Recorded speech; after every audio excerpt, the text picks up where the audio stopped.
The Kimura in-ear headset uses an around-ear design and a bendable wire to provide the ideal hold. I'm going to show you how to put it on. It sounds so good, we've recorded this entire demo with it. To start, insert the IEM with the MMCX attachment slightly more forward and rotate backwards until the IEM sits comfortably in the intertragic notch, or ear notch. Bend the behind-ear wire until it fits tightly both at the top and bottom of your ear near the lobe.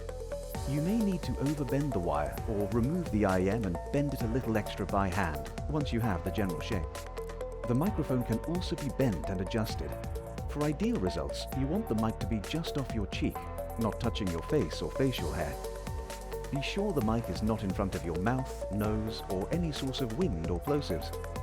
When properly installed, the microphone boom arm and around-ear cable should feel secure with minimal wobble when making regular head movements. Enjoy your Kimura microphone from Antlion Audio.